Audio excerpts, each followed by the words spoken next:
तो दोस्तों T20 world cup के बाद क्रिकेट ने अब रदम पकड़ ली है। पिछले कुछ दिनों में men's India, Bangladesh, England, Australia, West Indies और पाकिस्तान जैसी बड़ी टीमें मैदान पर थीं, जबकि विमेंस से Australia, New Zealand, Bangladesh, West Indies, England और इंडिया की टीमें मैदान पर थीं, जबकि बिग बैश और लंका प्रीमियर लीग की शुरुआत भी हो गई है। इसके अलावा घरेलू क्रिकेट में न्यूजीलैंड में द फोर्ड, साउथ अफ्रीका में वनडे चैलेंज और इंडिया में रणजी ट्रॉफी का आगाज हो गया है। सीधे सीधे कहें तो बड़े दिनों के बाद क्रिकेट अपने पूरे रंग में है। इसके बावजूद क्रिक माइंड कुछ पर्सनल प्रॉब्लम के चलते पिछले हफ्ते का वीकली रिवाइंड एपिसोड नहीं कर पाया था और इस हफ्ते भी लेट है। अपने ऑडियंस से इस वादे के साथ कि वीकली रिवाइंड आपको अगले हफ्ते से अपने तय दिन यानी ट्यूसडे को इसी चैनल पर देखने को मिलेगा। हम कंटेंट से भरपूर क्रिक माइंड वीकली रिवाइंड का एक खास और मच अवेटेड एपिसोड शुरू करते हैं। तो चलिए शुरुआत करते हैं हमेशा की तरह अपने पहले सेगमेंट के साथ।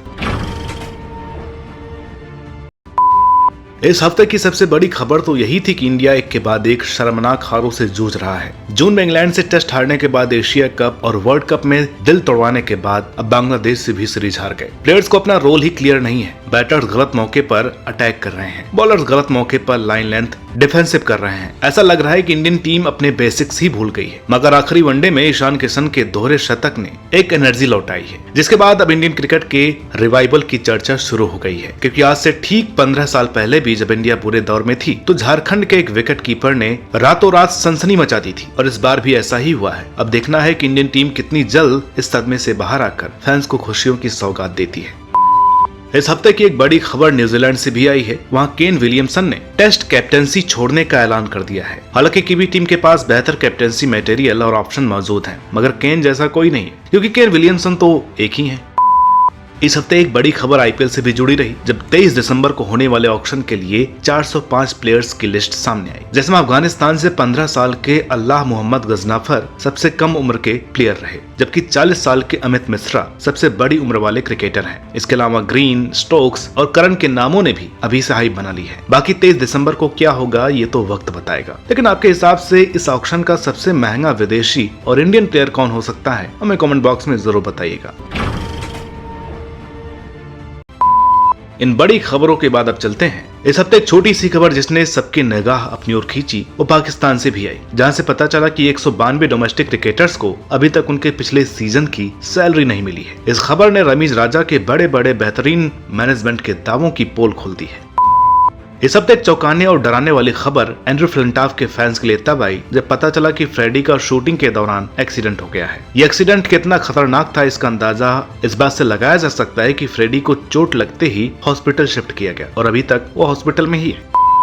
इस हफ्ते प्लेयर्स की चोटें भी खूब चर्चा में रहीं, मगर सबसे ज्यादा चर्चा पाकिस्तान के नसीम शाह के कंधे की चोट, हेजलवुड के बैक इंजरी, लियम लिविंगस्टोन के खिंचाव और रोहित शर्मा के इंजर्ड थंब ने बटोरी। खासकर शर्मा की इंजरी ने जहां उनके फैंस का दिल तोड़ा, वहीं दूसरे वनडे में टूटे हुए अंगूठे के साथ उनका मैदान पर आना सभी फैंस का दिल जीत गया, क्योंकि मायूसी भरे लम्हों में रोहित का वो कदम फैंस को जिंदा करने वाला था। बाकी इस हफ्ते से रणजी ट्रॉफी भी शुरू हो गई है और वहां सबसे ज्यादा चर्चा कप्तानों की ही रही, क्योंकि दिल्ली ने कई अनुभवी खिलाड़ी होते हुए भी अंडर 19 वर्ल्ड कप सेंसेशन यश धुल को कप्तान बनाया है, जबकि कर्नाटक टीम के नए कप्तान बने मयंक अग्रवाल ने भी रीसेट बटन दबाते हुए कई बदलावों की ओर इशारा किया है। ये खबर यूं तो पुरानी हो गई है, मगर इसका जिक्र यहाँ करना जरूरी है, क्योंकि ये एहसासों से भरी खबर है। बात दरअसल शमी की जगह जयदेव उनादकट की टीम में शामिल होने की है, क्योंकि आज से कुछ महीनों पहले उनादकट ने रेड बॉल हाथ में लिए एक पोस्ट सोशल मीडिया पर शेयर करते हुए कहा था, लाल बॉल मुझे तुम्हें छूने का मौका तो दो। इसके कुछ महीनों बाद ही उनादकट अब इंडियन टीम में आ गए हैं। इस खुशी को उनकी पत्नी ने भी सोशल मीडिया पर शेयर किया और सबको बेहतर होने की उम्मीद लगाने की एक और मिसाल दे दी। और अब चलते हैं अगले सेगमेंट की तरफ। दोस्तों, इस हफ्ते सबसे ज्यादा चर्चा में इंडिया और बांग्लादेश के बीच चल रही सीरीज ही रही, जहां पहले चर्चा इस बात की रही कि बांग्लादेश ने इंडिया को सीरीज में हरा दिया और फिर आखिरी वनडे में चर्चा बटोरी ईशान किशन के दोहरे शतक ने। क्योंकि हम इस सीरीज की चर्चा पहले भी कर चुके हैं, इसलिए अब ज्यादा वनडे सीरीज पर वक्त नहीं देंगे, जबकि टेस्ट सीरीज की अभी शुरुआत हुई है और हमारी वीडियो अपलोड होने के वक्त तक इंडिया ने पहले दिन स्टंप्स तक 6 विकेट खोकर 278 रन बना लिए थे। सपाट पिच और एक्सपीरियंस इंडियन बैटिंग लाइनअप को देखते हुए स्कोर को ज्यादा अच्छा तो नहीं है, फिर भी कोहली, राहुल और गिल की जल्दी विकेटों के बाद ये स्कोर भी काफी शानदार है।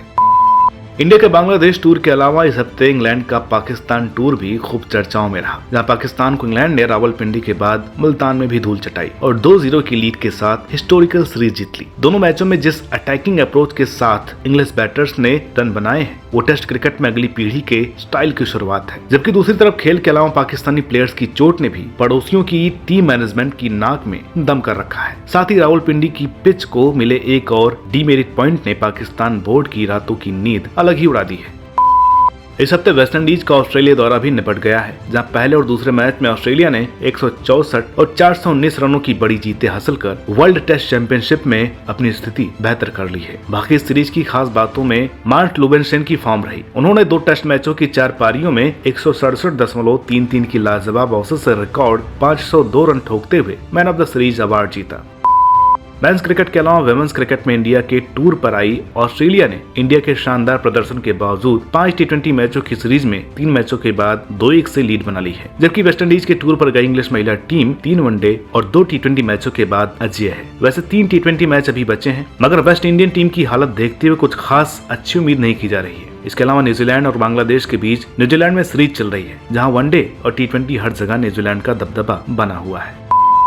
इंटरनेशनल क्रिकेट के अलावा इस हफ्ते लीग क्रिकेट भी खूब चर्चा में रही, क्योंकि बिग बैश और लंका प्रीमियर लीग की शुरुआत जो हो गई है। बिग बैश लीग में अभी तक सिर्फ 2 मैच हुए हैं, जबकि लंका प्रीमियर लीग में 14 मैचों के बाद कैंडी फाल्कन टॉप पर है। इन 2 लीगों के अलावा अबू धाबी में T10 लीग भी खेली गई, जिसका फाइनल डेक्कन ग्लैडिएटर्स ने 37 रनों से जीत लिया।